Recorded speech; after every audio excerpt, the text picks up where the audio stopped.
Hey, everybody. Welcome to episode 223 of Two Legs, a Paul McCartney podcast. I'm one of your two co-hosts, Tom Hunyadi, and as you can tell, I'm a little rusty here because I wasn't here last week. So, I've been working hard and trying to get back into the thick of things, and here we are. Like I said, I'm Tom Hunyadi. You may know me from our other show, Talk Our Talk, a solo Beatles videocast. And today's show, it's part 2 of a series we just started a couple weeks ago. But before that, let me introduce to you my co-host, my partner in crime, my backwards traveler. He was Andy Nichols. Andy, my friend, what's going on? Hi, partner. Glad you're back. And technical issues aside from this show, which are very rare for us. We don't get technical issues. Hello. Right. But they happen from time to time. So we had to kind of go with not plan B, like plan F. To get Tom up and running tonight, but he's here, and glad you're back, and I'm happy to do another show with you, my friend. Yeah, it's great to be back, and I want to give my cousin a shout out and a special thank you, David Gargalino, who everybody knows was my original co-host. And as much as I hated missing a show, it was really cool to see you two interact and do a show together. And I want to thank David for all the nice things that he said about me. The check's in the mail, David. So it's But no, it was cool to see you guys, and it was cool to see that show's doing well as well. So I'm really happy. Yeah, really happy about that, and hopefully, David and I will be hanging out more often soon. I thought it was an appropriate show title too. Yeah. Yes. No, it was perfect. It was a perfect show title. Absolutely. So Andy, what's been going on in your world? Not much. Just holding down the fort and carrying on and doing our shows and watching the numbers come in and seeing the feedback and the comments that have been on our videos of late. And we've really hit a nice peak here with a lot of our content in the last, I'd say, 3 to 4 months. Most of our videos are getting at least 1,000 now. Our recent videos are getting about 1,000. Right. Not every single one, but Peter Doggett is almost at 2,000 views for us. Yeah.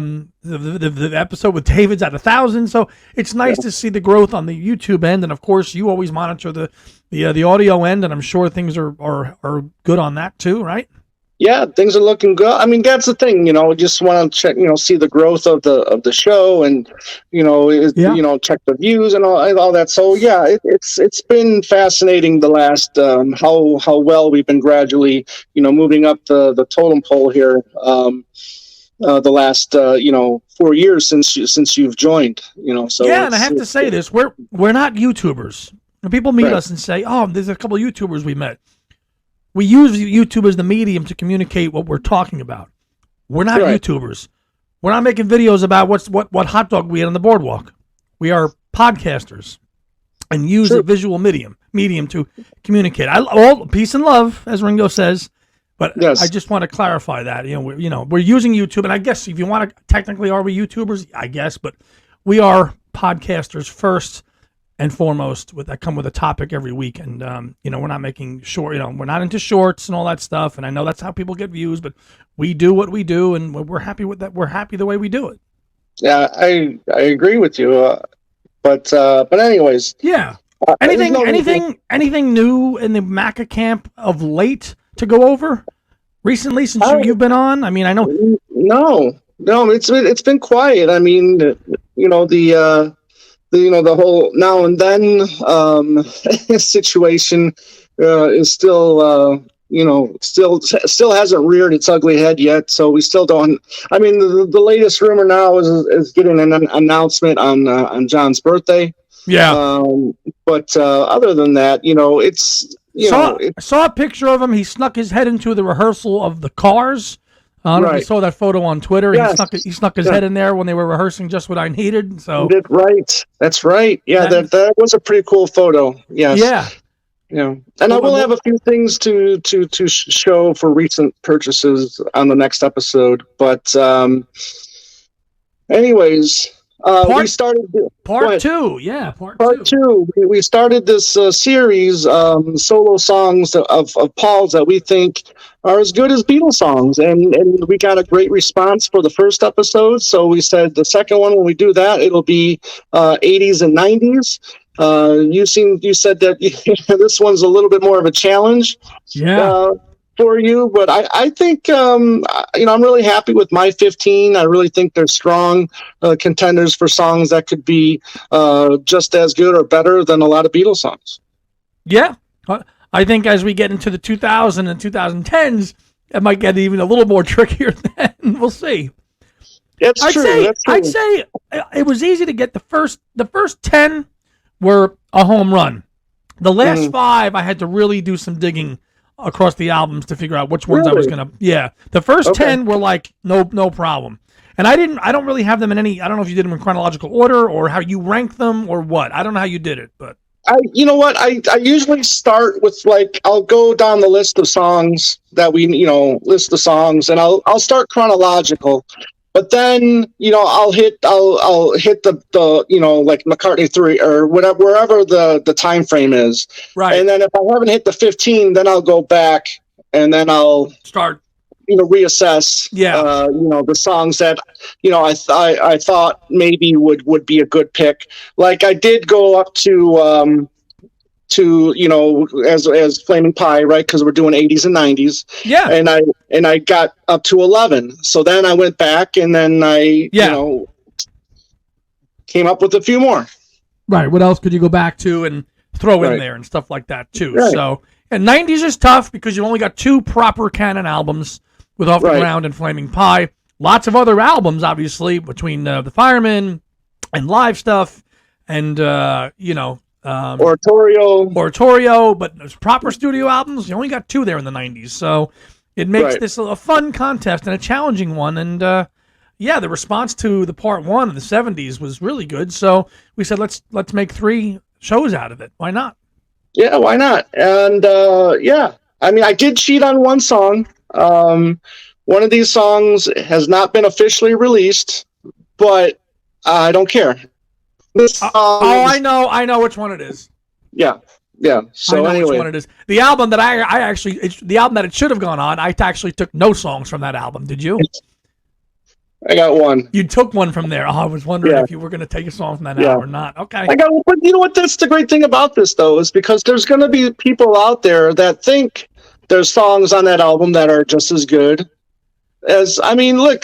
I mean, I really contemplated Pretty Little Head. I really, really contemplated that one a lot, but that just made my honorable mention because I do think, it fits the mold though in a way, experimental, type thing. The remix. Yeah. So, okay. I'll be very interested to hear your selections then.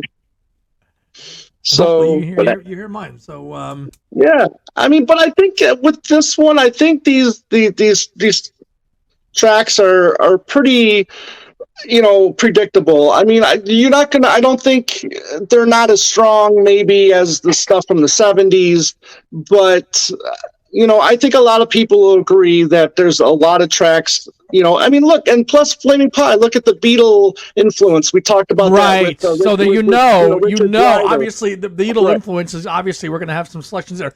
Now, over under how many songs we've chosen the same in this 15? We have 15 songs. How many are we going to have How many are we going to have in common?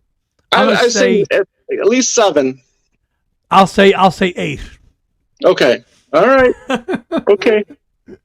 Okay. All right. I listen. I think we are going to have quite a few, and it's probably going to start right off with the first one. But maybe. I started first last time, so you start first this time. So again, this is not in any kind of chronological order. I kind of just went with the first songs that popped into my head first, and then as Tom just said a few minutes ago, once you got to the end, you went back and filled in the gaps. So I did. So obviously, number 1, I went with Take It Away. Yes. Had to. Yes. And I know you did too. Oh, absolutely. Check. Okay, that was your... Okay. You want to do 2? Right. Well, no, do your first 5. We're going to do 5 in a row, right? 5 at a clip. Yeah. Okay, so Take It Away was my number 1. Again, these are songs we think are as good as Beatles songs. Like, we could put them up there and do it. 2, Again, can't say if it would have been a Beatles song because obviously, but I think the quality of the song is right up there, and that's Here Today. I have that as well. 3, I went to McCartney 2, and I took One of These Days. The album closer on that because it's a nice acoustic ballad that songwriting wise is a home run. The lyrics are, meaningful and, personal, which all the best Beatles songs are. So that had to be up there. 4, I went with So Bad from Pipes of Peace. Fantastic singing, playing, falsetto, home run. And 5, No More Lonely Nights. Hello. Hello. Yeah, I agree. From 84. That was my first 5. What were your first 5? All right. Well, I did pick one before your first one was taken away. My first, Coming Up. You did take Coming Up. Okay. Yeah. Listen, I think this is just as good. Whether it's the live version or the studio version, both versions I think are fantastic. Even though I prefer the studio version, which I am presenting here for this list, the studio version, and So then for 2, then we go Take It Away again for the Beatle connection there. You got Ringo, George Martin, and it's just and I love the story in that song. Talking about Brian Epstein, really. Yeah. Then I went with Wanderlust. Again, maybe the Let It Be of Tug of War, the Tug of War album, but this is. Wanderlust could have been right on Abbey Road. Oh, absolutely, easily. I mean, listen, I know. A lot of people might not like the fact that it's evolving. The story about him, getting in trouble for drugs, but it turned out to be turned out to be a winner of a song, despite what it was about. Exactly. You also had for number 4. You had Here Today as well, so I picked Here Today as well. Again. Just as good. I mean, obviously, if John would have lived, we probably would have got this song. Right. But it's a fantastic song, and I love that he still plays it for a tribute for John in his shows. And we're getting close to those upcoming shows here.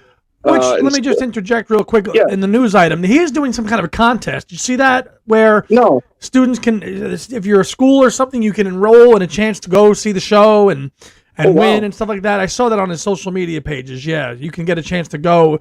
If you're a music teacher or whatever, you can enroll based on your class, blah, blah, blah, and then you can go to the show. You have to fly there on your own, and accommodations are on your own, but you'll get tickets to the show. I did see that on his page the other day. So that's not bad. I mean, look, tickets are half the battle right there. Yeah. So but it is coming up to the point. Yeah. So go for it. What else you got? Okay, and my last one for this round, number 5, is Pipes of Peace, which is again, another George Martin connection there as the producer. But I find this to be one of his greatest 80s accomplishments here.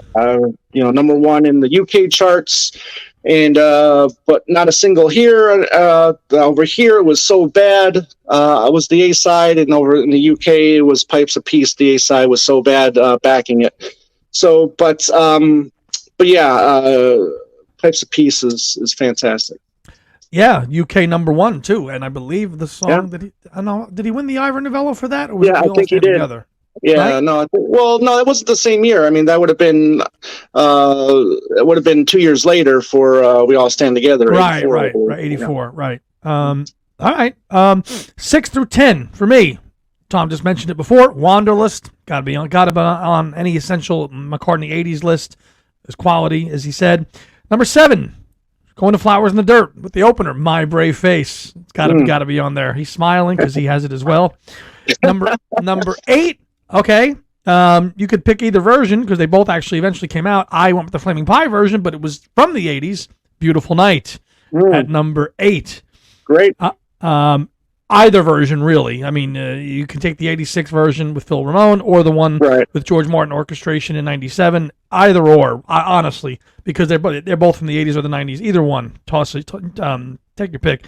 Number 9, Once Upon a Long Ago, the UK only single. The extended version at 6 minutes and 12 seconds, not the 4-minute edit version. The full-on regular version that's on the 12-inch maxi single, the gray one. That's only available on that. Has not been made. That has not been made available on CD yet. Still, not that version. I knew you were going to pick that one. Yeah, and closing it out, number 10. Tom just mentioned it. Pipes of Peace, Home Run. So we match up on that, and that's my next 5, 6 through 10. What do you got?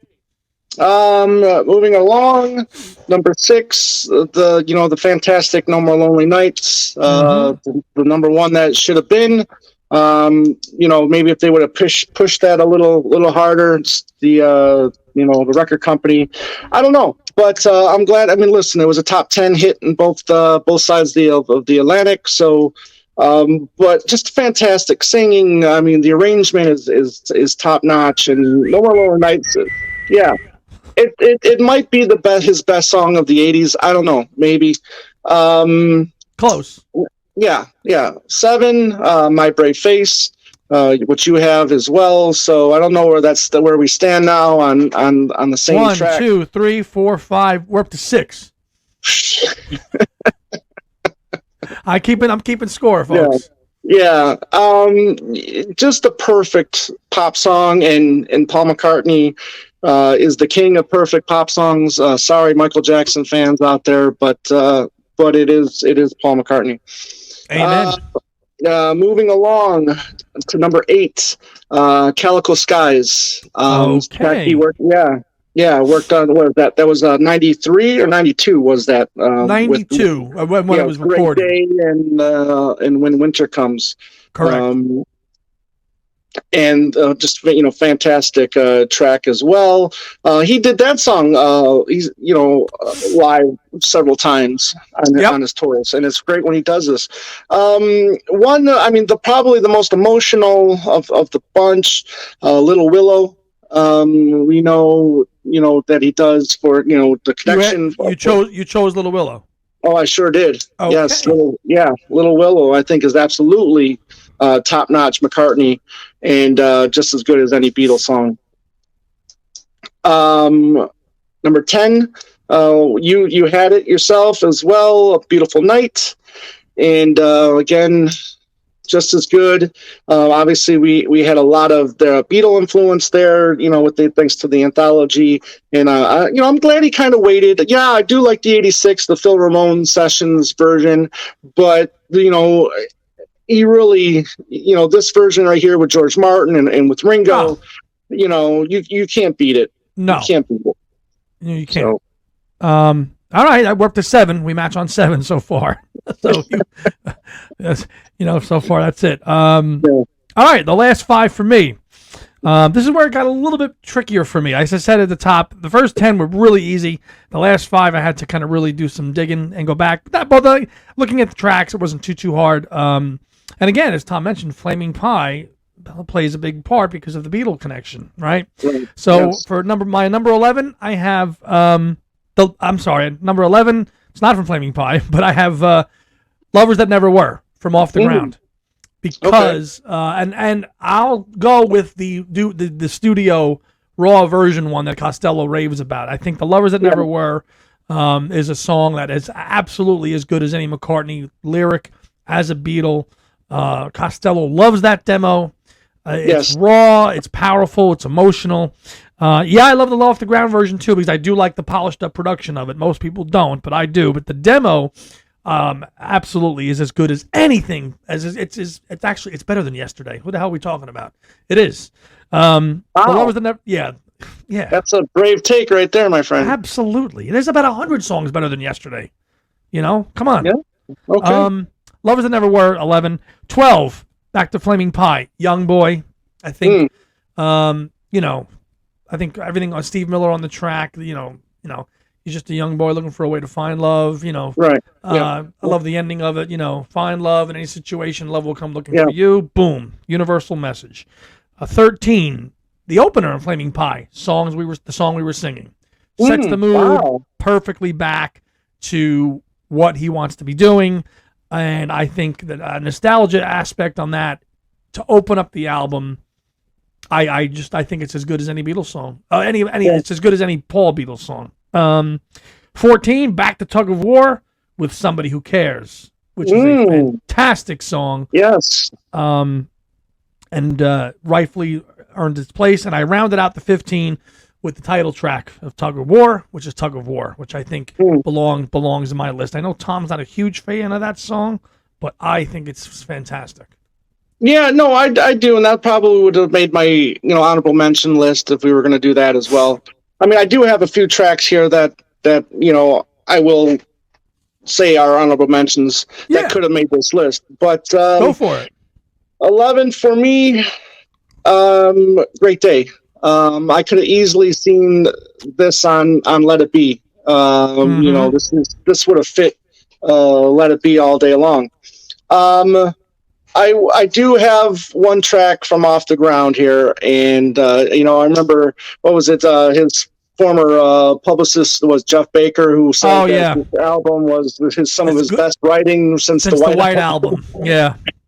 Well, we know we know that didn't flourish, but the one track I do think is excellent, and that's Wine Dark Open Sea. Always been a big fan of that. And is it as good as a Beatles track? Yeah, I do. In spots, I think the playing on it, the performance of it is great. The production of it. Yeah, I like everything about this song.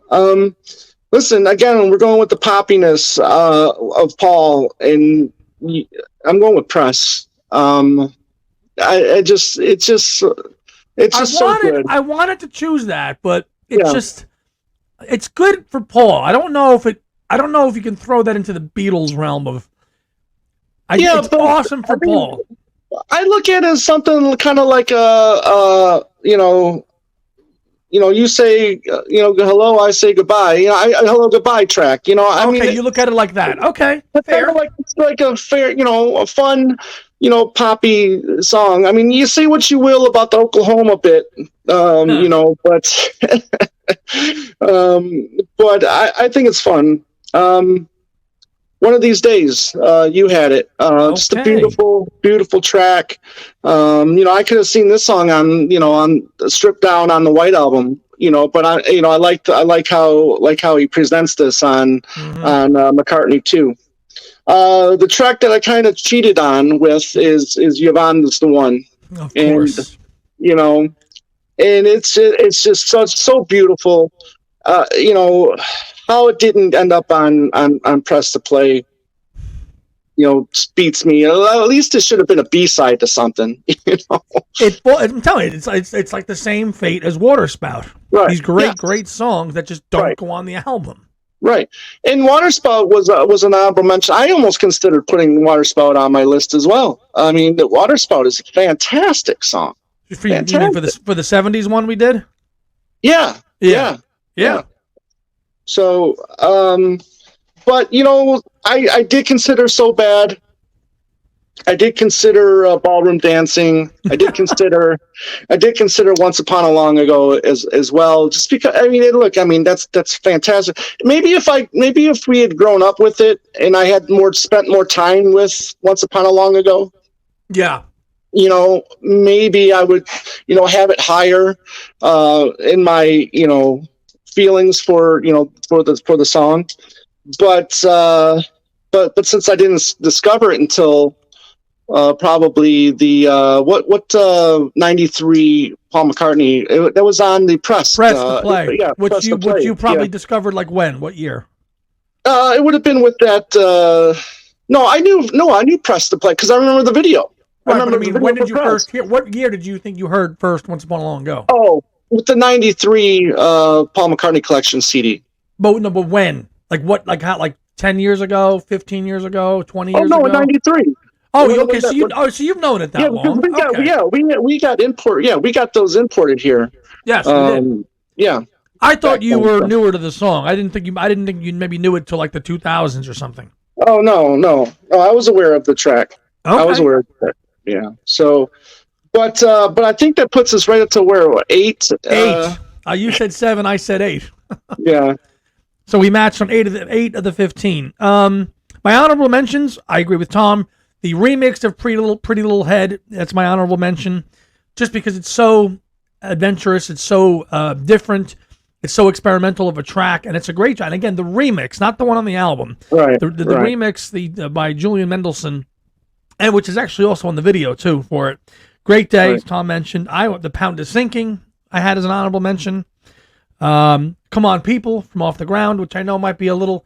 It has that Beatle quality to it, a little bit. You know, true. it has that Hey Jude quality to it, so I threw that on there. Yes. And just for shits and giggles, I threw Not Such a Bad Boy on there because I just love that song. Very cool. Yeah, no, that's a fun one. I didn't have that on my list, but who knows? You and many other people out there might agree. So what other honorable mentions did you have? Well, to be honest with you, I mean, Flaming Pie in a way, could have been chosen. Just the title because, track, yeah, the title track. Just because of the fact that it's a Beatle connection right there. Total Beatle connection, yeah. Absolutely, and again, Tug of War was in consideration. But other than that, I mean, I'm surprised you didn't put Somebody Who Cares on your list because you really like that song. Listen, it's a great track, and it is Beatle-y in a way. But I thought that these other 15, just fit what we were doing a little bit better. So, but I'm curious to see what other people think. So hopefully, in the comment section, they'll leave the 15 tracks from the 80s and 90s that they feel is those tracks are as good as Beatles songs. So, but would anybody dare put Average Person or The Other Me as good as a Beatles song? Probably not. But you never know. But Another Me is or The Other Me. Sorry, The Other Me is a fun track. I mean, I like that one. Hard not to. But again, maybe not as good as a Beatle track. No, I think I would be nailed on the cross like Christ if I put that on this list. How could you put The Other Me on a list? But forget about it. Forget about it. Or anything else from that album. That's why I only went with Pipes of Peace and So Bad, because they're classic enough. Some people might have picked, Through Our Love, which maybe, which I wouldn't argue with, but no. But yeah. So, but anyways, no, this is a fun list. I like doing these kinds of things, and the next one might be even more of a challenge because what we're going to do, 2000 to 2000. Do we want to count McCartney 3, or we just want? Yeah, we'll count McCartney 3. Okay, 2000 to 2020. So pretty much Driving Rain to McCartney 3. Rain 3. Yeah. Yeah. Yeah. And there's a lot of content there between the the film songs, the standalone singles, the record store. There's plenty of stuff to choose from.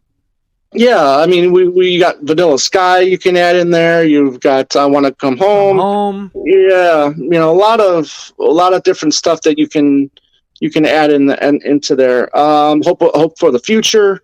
Yeah, is another track. So I mean, listen. I mean, but here's the thing. When you see an album like Chaos and Creation, tracks from memory almost full. You think, wow, there's a lot of stuff on there those two albums might dominate.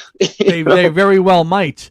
As I know, there might be one that I'm picking up from Driving Rain. That's about it. That is Good As a Beatles song. We will see. I'm sure there's a lot of people out there that don't think any song from of course, Driving Rain. Susan Ryan told me over the summer, I think she didn't even open it. She just got it and she never even touched it. And that's wrong, because if someone tells you, that something isn't good, you should still at least listen to it and, form your own opinion, Correct. Anyways. But Andy, you just recently did an unboxing video on your other channel. Oh yeah. Tell us about that. Yeah, so you can see it above my shoulder here. I got the Whopper 11 disc Super Deluxe Edition of Who's Next. Oh boy, I've been spending I don't know. Well, when this goes up, I've been with it. I got it on Friday. I've been with it for a few days, just trying to take it all in. It's a lot to go through. Been talking to your cousin about it. It's a fantastic box. Thanks for those who checked out the unboxing on my channel and the way I did it. And did you see it? Did you watch it or no? I watched the first 10 minutes. I need to go back and finish. Yeah. Thanks. Massive set. Well done. I mean, like I said, McCartney Camp needs to take note because that's comprehensive. It's comprehensive. And there's live stuff. There's all kinds of alternates and stuff. And, this went for what Flaming Pie cost at the time. Flaming Pie was $200-something when it came out, right? Right. The box, and that was what, 5 discs in there? You're getting 11 in this. You're getting 11 discs in this thing. And it was $250 on Amazon or something. So, I mean, come on. It's a lot, but it's well done and long overdue, and it's one of the best rock albums of the 1970s. Every song on it's a freaking bona fide hit. Wow. That's one of your favorite. So one of your favorite Who albums? Yeah, that or Quadrophenia. But I think I always go back and forth. But yeah, it's up there. Yeah. It's either I've Quadrophenia or the Who or Who's Next. But yeah, this set is. I mean, Quadrophenia got a deluxe edition back in 2011, and it's good, but it's not as comprehensive as this is. So this is you're getting 2 discs, two discs of just Townsend demos, which are just as complete as the Who recordings. It's like he did them and was like, drums, bass, piano, guitar, and said, okay, guys, now just Whoify it. These aren't like demos like on a piano. They're like fully fleshed out recordings of Baba O'Reilly, Bargain, Won't Get Fooled Again, and they just like completely. So it's not like if you didn't know, like Townsend arranged and did all this stuff and then just gave it to the Who, and then those guys did obviously their awesome musicianship on it to do with that. Right. So yeah, 2 discs of studio outtakes and then 4 discs, 2 live shows, one from San Francisco and one from the Young Vic, and then the Blu-ray. The Blu-ray is bundled in here, though. That's the one thing. If you want the Blu-ray audio, it's in the box set. It's not, and it's a DVD. It's not on a CD, and I know that turned a lot of people off with that set. I'm sure it would have you too, right? Yeah, probably. Yeah. So yeah, I hadn't had any content on my own channel for a while. It had been a pretty low-key summer, and then I was hemming and hawing, and I said, I have to get this. So there it is. So I'm going to be spending my next week or 2 or month just diving into it and really kind of absorbing the whole thing. But yeah, that's what I've been up to. Cool. You? Well, yeah, it's just working a lot in Las Vegas. I got a move coming up soon, and hopefully in November I'll be back to kind of a normal life again. But we'll talk about that another time. How about Talk More Talk? Yeah, Talk More Talk. We're currently in the process of trying to find a day to record together. I mean, anytime you have a show with 4 co-hosts, sometimes it's tough to get the schedule time where everybody is available. And that's another thing we're working on doing to come back to some normalcy with Talk More Talk. So we're looking forward. We'll be back for a Ringo review for his fourth EP. So be on the lookout for that. Oh, you mean the one that he's charging $25 for? Yeah. What do you want? Yeah. Exactly. So. But hey, he's not getting any of those Beatle royalties, is he? Or he's not getting those songwriting royalties. I don't know. But anyways, he's got to make a living. If that's what it takes, then who are we to say? Hey, listen, all you got to do if you don't like it, don't buy it. That's That's it. Simple. Yeah. Vote with your wallet. But we'll do a review on that. And listen, I mean, come midnight, that thing will be on YouTube. When is that coming out anyway? I think the 13th, October 13th. Right, see, I tell you, I'm voting with my wallet not to buy it. I voted with my wallet and got that. I'm voting with my wallet not to get a 4th EP of 4 songs that all sound the same. Right. Sorry. No, you don't have to apologize. Don't apologize.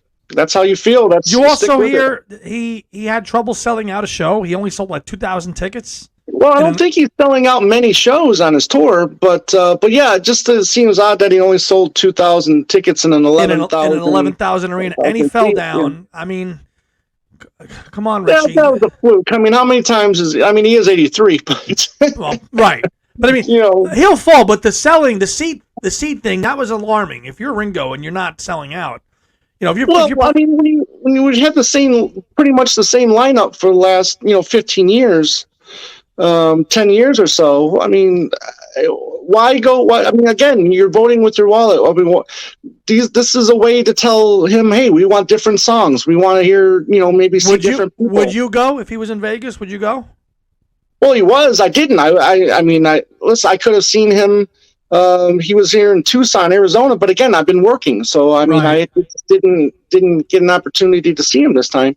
And plus, I mean, you've only got one lineup change, really, with the Winter in there, doing Frankenstein and one other, yeah.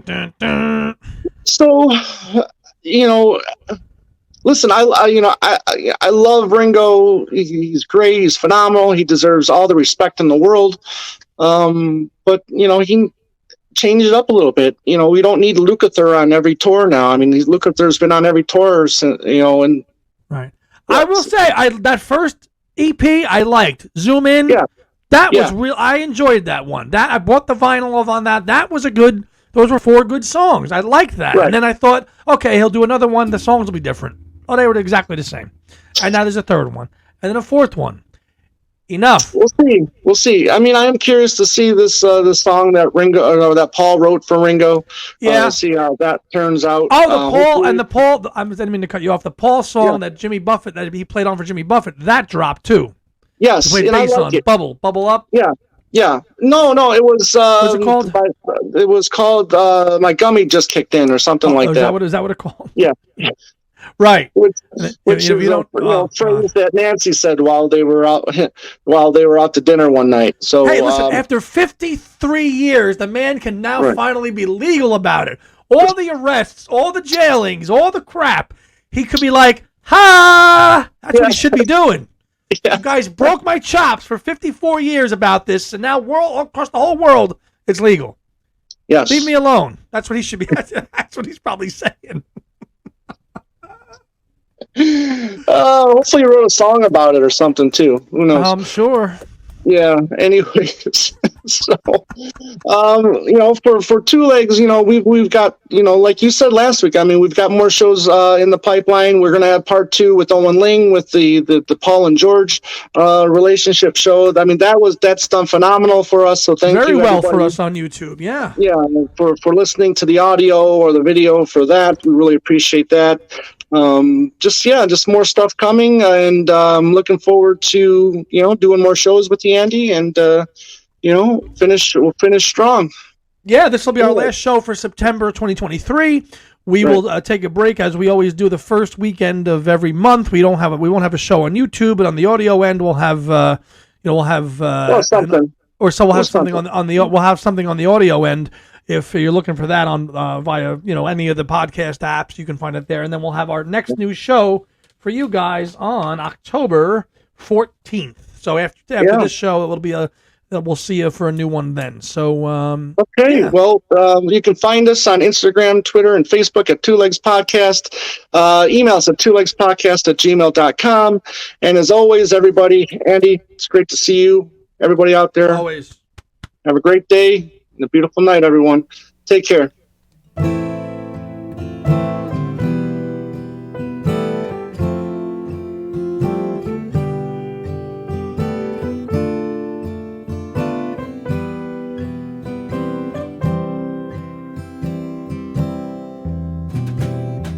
been listening to Two Legs, a Paul McCartney podcast, hosted by Tom Hunyadi and Andy Nichols, with musical contributions by Dylan